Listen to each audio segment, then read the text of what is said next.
morning, everyone. Welcome to day 15. We are through Habits Week. So as a quick reminder, last week we reviewed the nervous system. This week is Habits Week, and I will tell you what we are doing next week. It's going to be challenging, but really fun. We are in Healthy for the Holidays. For those of you who don't know me, I am Eliza Kingsford. I'm going live every day from now through the end of the year, helping you with small tidbits every day to view your health and wellness adventure, journey, whatever you want to call it, differently this holiday season and maybe not feel so stressed and overwhelmed. So I know many of you are enjoying watching these little tidbits. There are other ways you can dive deeper with me if you are not on the wait list for the Shift program, which is my small group program that some of you don't know has just moved to 6 months long instead of 3 months long. That is the biggest piece of feedback that I receive from people who go through the Shift, is that they want to stay in the container longer. So ask and you shall receive. The Shift is now moving to 6 months. That's 3 months of immersion learning and 3 months of integration. If you are looking to completely transform your relationship to food and body from the inside out, which is a little bit of a popular tagline these days, and I'm not sure people really know what that means, but truly all of my work is from a nervous system lens, a trauma-informed polyvagal lens, a behavior, belief, and identity lens, and then a habits and decision-making and behavioral lens. So instead of looking at your health and wellness goals from, what diet do I want to try and what exercise plan do I want to commit to, we really rework the internal wiring and the internal workings in your system to create a completely different outcome from the inside out. So that's what I mean by that. If you're not already on the Shift waitlist, there's 300 to 400 people on there. Want to make sure you get on there so that you get the emails early before anybody else to sign up for that program. It is a small group program. I do close the doors to make sure that I'm able to serve each person in there as best as I can. Okay, let's move on to habits today. We have been talking about habits. I let you know that truly we are the sum of all of our habits, of the habits that we do, the habits that we don't do. Anything that you want in life is a culmination of habits that you have or habits that you don't have. We talked about that Monday and Tuesday. Wednesday, I gave you the behavior model, BJ Fogg's behavior model, and let you know that no behavior happens without a combination of motivation, ability, and prompt.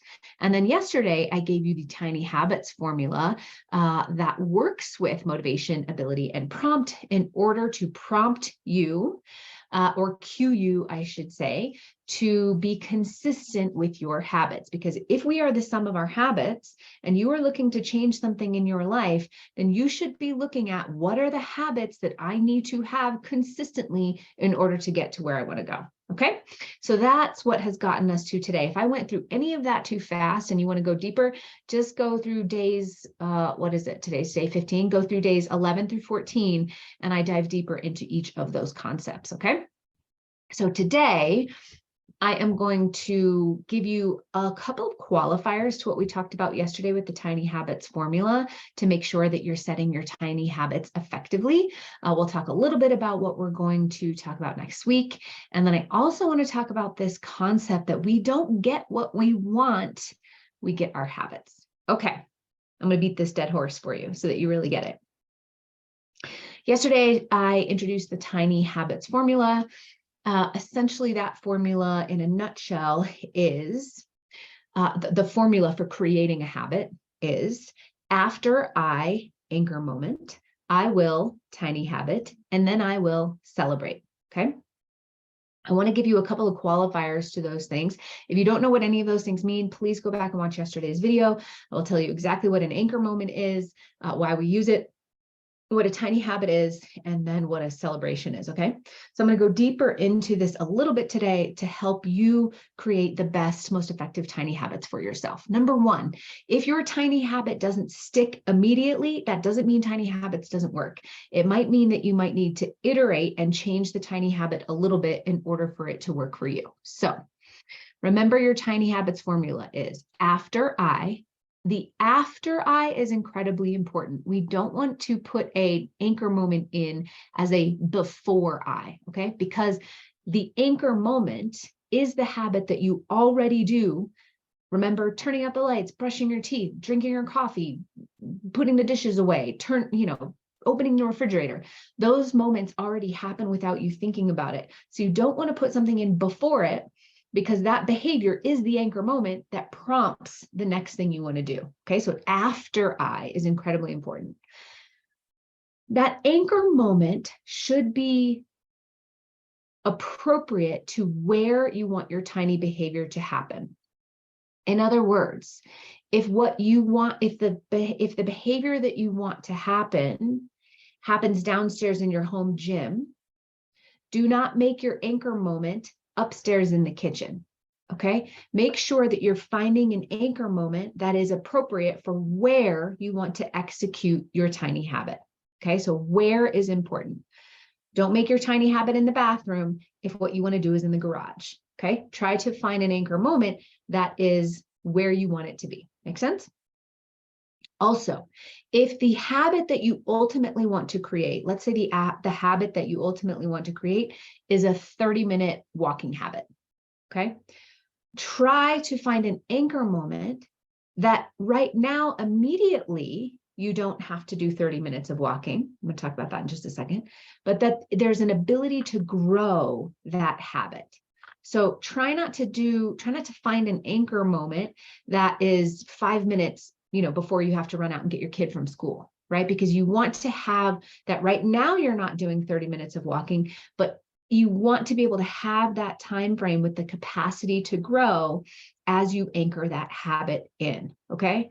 Remember, your anchor moment is something that you do already. So after I put my coffee cup, in the machine to wait for my coffee, I will, and then tiny habit.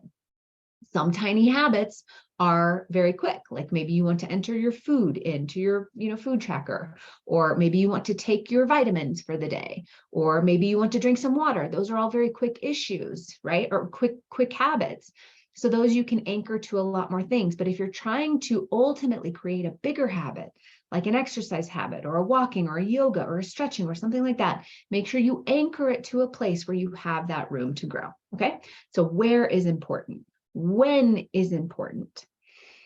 One thing I didn't mention yesterday is that, what I did mention yesterday is that we are trying to design for consistency, not the completion of the habit. So I know that you want to create a 30-minute walking habit, but based on what I told you all this week, we want to work with the brain and make your tiny habit so easy to do that, what did I say yesterday? You could do it if you had the flu, and no matter what, right? 30 seconds or less. So you might say, well, if I'm doing my tiny habit 30 seconds or less, that's not 30 minutes of walking, and that's what I want to do. Here's the deal. When we design for consistency, so you have completed your tiny habit. If you have, let's say, a goal of 30 minutes of walking, your tiny habit might sound something like this. You've checked to make sure it's in the right location. You've checked to make sure you have time, okay? Your tiny habit might sound something like this. After I close the door saying goodbye to my kids, after they've gone to school, after I close the door, I will put on my walking shoes and then I will celebrate. Okay? And you might say, how is my walking shoes going to help me get a 30-minute walk in? Well, here's the deal. The completion of getting your walking shoes on starts to cement the consistency of that habit. And here's where I was going with this. If you feel in that moment like going for a little walk, like walking out to the mailbox and back, or maybe a 10-minute walk that morning, great. Do the extra, we call that extra credit. Do the extra credit every time you feel like it. But all you have to do to complete the habit is put on your walking shoes. This is how we plant seeds in the ground to grow. Think of it like this. Have you ever gotten dressed, got in your car and driven to the gym, let's call it go inside the gym, and not completed your workout? It's the beginning executions of the habit that are oftentimes hardest for us. So once we have started those beginning executions of the habit, we are more likely to go into the habit, right? So let's say you have a meditation habit.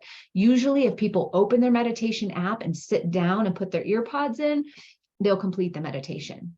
But it's the opening the app and sitting down with your ear pods in that people will not do. So what we are doing is designing for those initial stages of the habit. If you feel like going for a walk, fantastic. If you go for 5 minutes, fantastic. But all you have to do is put on your walking shoes so that you are ready to go and execute if you feel like it. So that's your big takeaway. Extra credit, always do that. All you have to do is the tiny habit, okay? So let's see, when is important, where is important, always do the extra credit. The final thing I wanted to talk about today is don't skip the celebration. The celebration is the dopamine pathway. I think I mentioned this yesterday, but I want to emphasize this point. Dopamine pathways are the reason why you do any habits or don't do any habits, okay?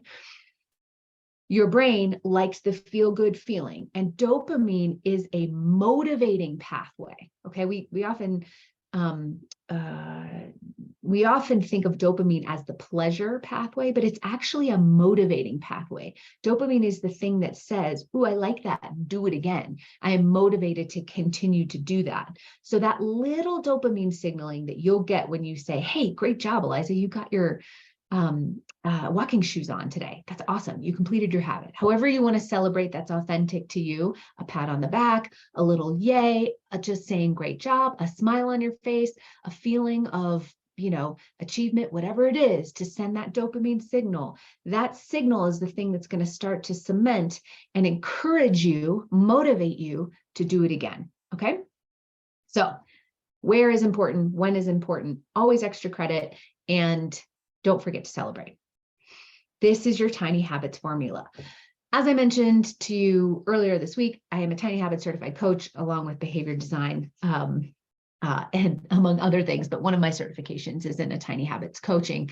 So if you have questions on this, if you need help with Tiny Habits, if you want to go specifically into your habits, just reach out. If I have openings for consults, I'm happy to talk to you about that. Okay, next week, we are going into what I call radical responsibility.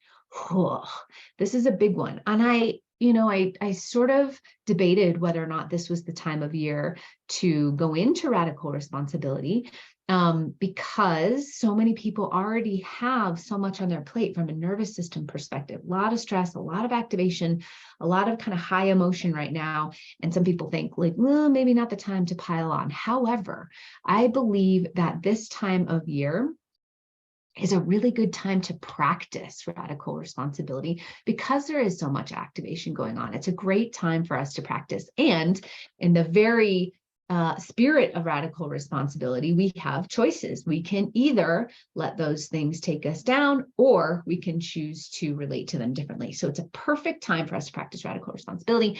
That is happening next week. Don't miss it. Let's see, next week will be days 16 through 20.